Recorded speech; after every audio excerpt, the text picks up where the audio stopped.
कम से कम समय में। ठीक है, तो आज एक बढ़िया सा शानदार कॉन्सेप्ट लेकर आए हैं। तो उससे पहले क्वेश्चन पढ़ेंगे। लिखा है राम 30 किलोमीटर प्रति घंटे की चाल से ऑफिस जाता है तथा 60 किलोमीटर प्रति घंटे की चाल से वापस घर लौट आता है, उसकी औसत चाल क्या है। जैसे आपने देखा होगा, ये आपका घर हो गया, घर से लेकर ये आपका औसत। जैसे मान ले राम का घर है, एक तरफ से औसत राम जो है वो ऑफिस जाता है और वापस ऑफिस से घर आता है। तो आपको यहाँ पर क्या है, दूरी समान रह रही है। ठीक है, आने जाने में जो दूरी लग रही है वो समान है। तो आज जो सारे कॉन्सेप्ट होंगे वो समान दूरी पर आधारित होंगे।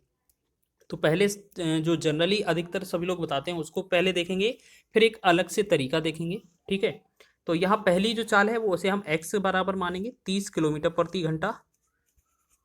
ठीक है, दूसरी जो है चाल y बराबर कितना दिया है, 60 किलोमीटर प्रति घंटा।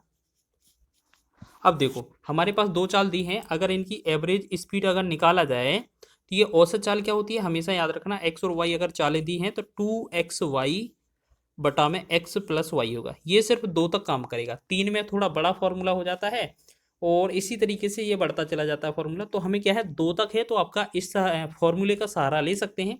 लेकिन अगर तीन चालें हैं, चार हैं, पाँच हैं, तो आप इस वाले फॉर्मूले का कभी यूज़ ना करें, ना इस पैटर्न का। एक अलग से पैटर्न बताया जाएगा, आप पूरा देखिएगा वीडियो।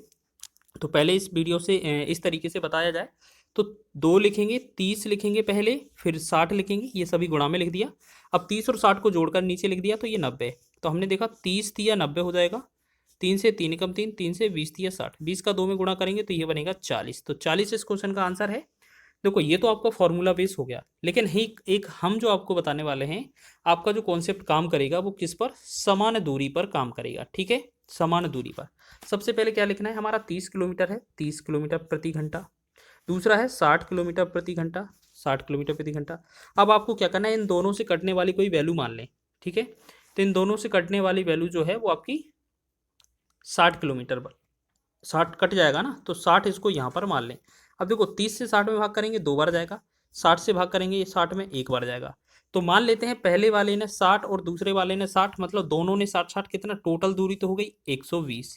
ठीक है, और टोटल समय कितना, पहले वाले को 2 घंटे, दूसरे वाले को 1 घंटा, तो दो और एक 3 घंटे। तो ये आपका एवरेज स्पीड निकल कर आ जाएगा।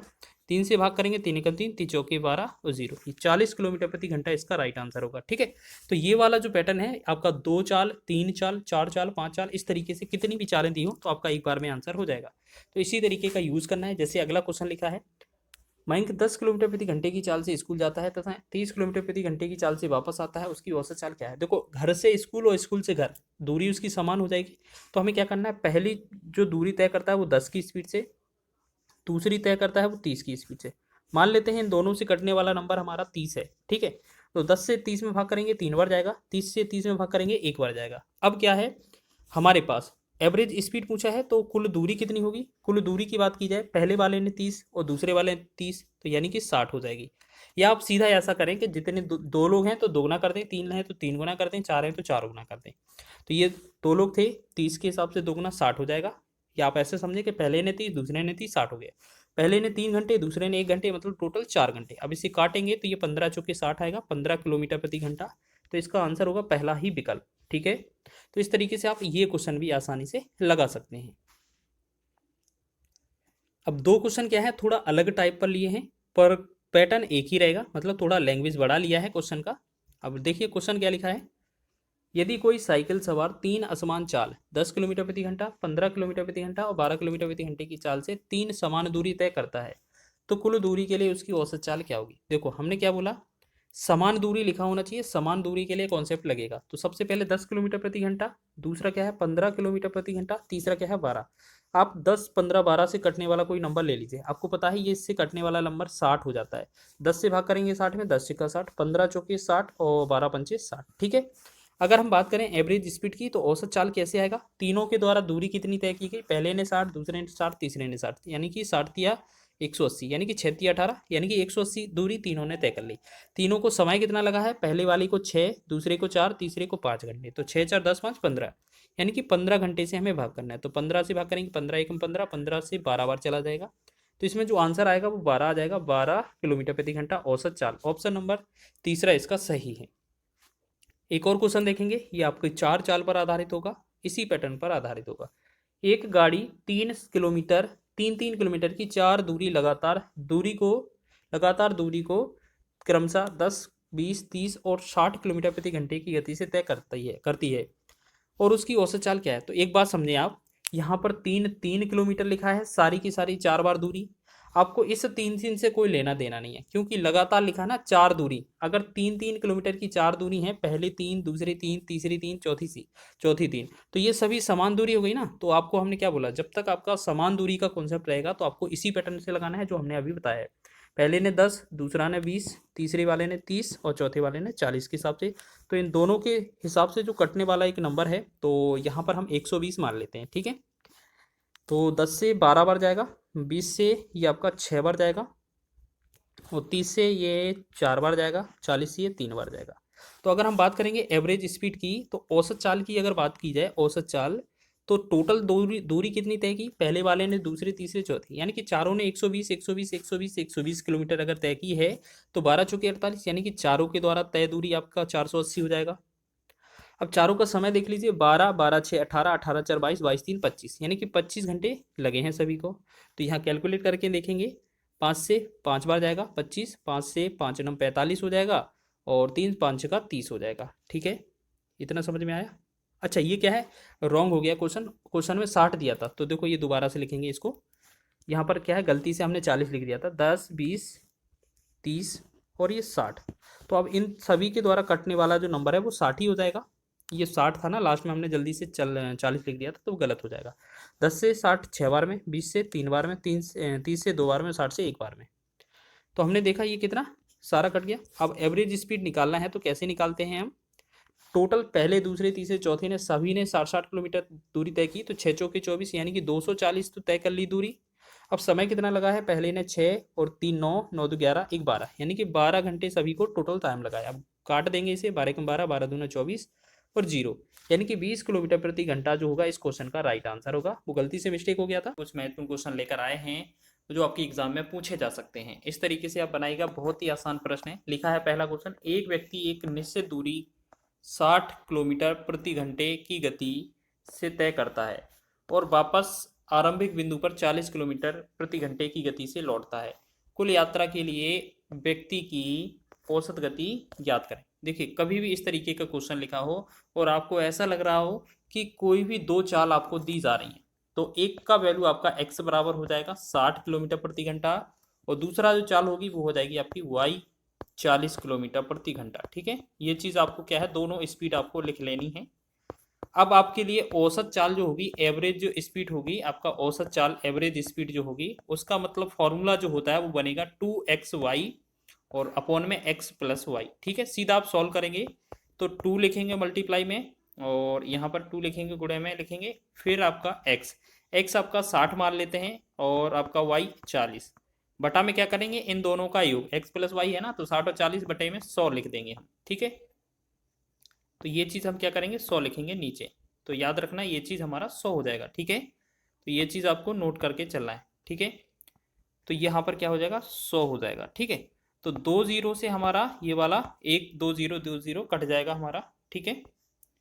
तो यहाँ पर जो फाइनल बनेगा हमारा, यहाँ क्या बनेगा, 2 जीरो से ये 2 जीरो कटने वाला है हमारा, ठीक है। और यहाँ 2 गुणे में 6 और यहाँ पर क्या 2 गुणे 6 गुणे 4 आएगा ना, तो सीधा बस इन तीनों का गुणा कर देना, आपका आंसर हो जाएगा। तो यहाँ पर सीधा डायरेक्ट ही गुणा लिख देते हैं। तो यहाँ पर आपका गुणा जो आएगा वो कितना आएगा, इन दोनों को 2 जीरो तो काट ही दिए थे हमने, तो 2 6 12, 12 चौके 48। तो ये हमारा फाइनल जो आंसर बनेगा वो क्या बनेगा, हमारा 48 इस क्वेश्चन का राइट आंसर होगा। ये यहाँ पर देख लेंगे, ठीक है। तो यहाँ पर हम ऐसा लिखते हैं, आंसर हमारा 48 होगा। ऑप्शन नंबर बी इसका सही है, 48 आंसर हो जाएगा, ठीक है। यहाँ पर ऑप्शन नंबर बी। चलिए सेकंड क्वेश्चन की अगर हम बात करें, तो यहाँ पर लिखा है क्वेश्चन हमारा, तो क्वेश्चन में हम सेकंड क्वेश्चन की बात करेंगे। तो यहाँ लिखा है, एक बस निश्चित दूरी का आधा 30 किलोमीटर प्रति घंटे तथा शेष 40 किलोमीटर प्रति घंटे की चाल से चलकर कुल 7 घंटे समय लेता है, तो दूरी ज्ञात कर लें। मान लेते हैं हमारे पास जो दूरी है टोटल 2d है, ठीक है। हमारे पास दूरी जो है वो आपका 2d है, क्यों, क्योंकि इसके दो हिस्से करने हैं आधा दूरी। पहला आधा दूरी d जो तय करता है वो कितने की स्पीड से, 30 किलोमीटर की स्पीड से, ठीक है। और दूसरा जो आधा दूरी है हमारा डी है, वो आपका कितने की स्पीड से तय करती है, वो भी आपका, तो ये भी आपका कितना, ये आपका 40 की स्पीड से, ठीक है। आपका एक बात बताएं, इन दोनों को टोटल जो समय लगता है उसको कितना लग रहा है, उसको 7 घंटे लगते हैं बस। इसको कैलकुलेट कर देंगे, आंसर हो जाएगा 40 और 30 का जो एलसीएम होगा वो हो जाएगा 120, ठीक है। और यहाँ 30 से 40 बार तो ये 4 बार 4D हो जाएगा, प्लस 40 से 3 बार तो 3D हो जाएगा, और बराबर में ये 7 बनेगा, ठीक है। तो यहाँ पर ये 120 हम इधर ले जाएंगे, 4 और 3 7D का जो वैल्यू है वो आपका हो जाएगा 7 गुणे में 120, ठीक है। तो 7 से 7 कट जाएगा, और डी का जो वैल्यू है वो आपका 120 बनेगा। तो एक बात बताइए, डी का वैल्यू 120 आया, लेकिन हमने कुल दूरी कितना 2D माना था, तो 2 गुना कर देंगे तो 2D का वैल्यू कितना होगा, 12 दूना 24, यानी कि 240 जो होगा इस क्वेश्चन का फाइनल आंसर हो जाएगा। पहला विकल्प आपका राइट हो जाएगा। इसी प्रकार हम आगे बढ़ेंगे तो आगे की तरफ देखेंगे नेक्स्ट क्वेश्चन की ओर। तो नेक्स्ट क्वेश्चन हमारा देख लेते हैं। यहाँ लिखा है, एक चोर 10 मीटर प्रति सेकेंड की रफ्तार से भागता है, 10 सेकंड बाद एक सिपाही 12.5 मीटर प्रति सेकंड की रफ्तार से उसका पीछा करता है, तो कितनी दूरी के बाद सिपाही चोर को पकड़ लेगा। आपको याद रखना हमेशा, पहले तो ये देखना है कि कितना समय लग रहा है, कितना समय बाद देखा जा रहा है, तो आपको ये चीज़ याद रखना। 10 सेकंड बाद है, तो याद रखना पहले वाले जो चोर है ना, वो 10 की स्पीड से अगर 10 सेकंड में कितना चल लेगा, तो 10 की स्पीड से जो दूरी होगी आपकी, 10 का 10 में गुणा करेंगे तो आपका 10 और 10 का गुणा 100 हो जाएगा, ठीक है। तो ये हो जाएगा 100 मीटर, इसका 100 मीटर उसने दूरी चल ली होगी चोर ने। अब पता किसको चला है, सिपाही को। तो सापेक्ष जो चाल होगी, एक दिशा में चाल क्या होती है, घट जाती है। 12.5 इसकी है और 10 मीटर प्रति सेकेंड इसकी है, तो ये सापेक्ष चाल जो होगी वो 2.5 रहेगी पुलिस की, ठीक है। अब क्या है, हमें पकड़ना है, तो समय निकालेंगे, समय बराबर होता है दूरी बटा चाल, ठीक है। तो दूरी आपका 100 और समय आपका 2.5, ठीक है ना। तो एक काम करेंगे, इसको पॉइंट हटा देंगे, अगर इसमें पॉइंट हटा देंगे तो 1 0 आप ऊपर फिर ले लेंगे, ठीक है। और यहाँ देखेंगे तो 25 एकम 25, 25 चौके 100, ये 40 की स्पीड जा रहा है, ठीक है। अब बोला है चोर जो है वो कितने दूरी पर पकड़ा जाएगा सिपाही के द्वारा, तो अब देखो समय तो हमारा टी बराबर कितना आ गया, 40 सेकेंड, ठीक है। अब एक बात बताइए, आप अगर दिमाग लगाएं इसको, तो ये जो है इस तरीके से अगर पकड़ा जाएगा, तो यहाँ पर ये 40 सेकेंड बाद पकड़ा जाएगा, और यहाँ पर अगर दूरी का फॉर्मूला लगाया जाए तो दूरी बराबर क्या होता है, चाल गुणे में समय। तो आपको चाल किसका गुणा करना है, जो आपका सिपाही का होगा। तो सिपाही का क्या है, 12.5 है, वो गुणे में समय कितना है आपका 40 है। तो एक बार इसको पॉइंट हटाएंगे, एक 0 हो जाएगा, तो यहाँ 0 से 0 हट जाएगा, तो इनका 125 में 4 का गुणा करेंगे तो ये हो जाएगा 4 पंचे 20, 4 दूनी 8, 2 10, और 4 एकम 4 1 5, यानी कि 500 मीटर जो होगा इस क्वेश्चन का आंसर बनेगा। जो दूसरा जो विकल्प है, बी ऑप्शन इसका राइट होगा। एक और क्वेश्चन देख लेते हैं, अच्छा क्वेश्चन है। दो व्यक्ति क्रमशः 25 किलोमीटर प्रति घंटा और 30 किलोमीटर प्रति घंटे की चाल से एक समान दूरी तय करते हैं। यदि एक व्यक्ति दूसरे व्यक्ति से 25 मिनट अधिक समय लेता है तो दूरी ज्ञात करें। आप ऐसे समझ लें, एक बार अगर बात करें, जो बोला गया है कि ये दो व्यक्ति हैं, वो 25 किलोमीटर प्रति घंटे की और 30 किलोमीटर प्रति घंटे की चाल से एक समान दूरी तय करते हैं। समान दूरी का मतलब है, अगर हम बात करें, पहले दूरी डी थी, अब भी दूरी डी है।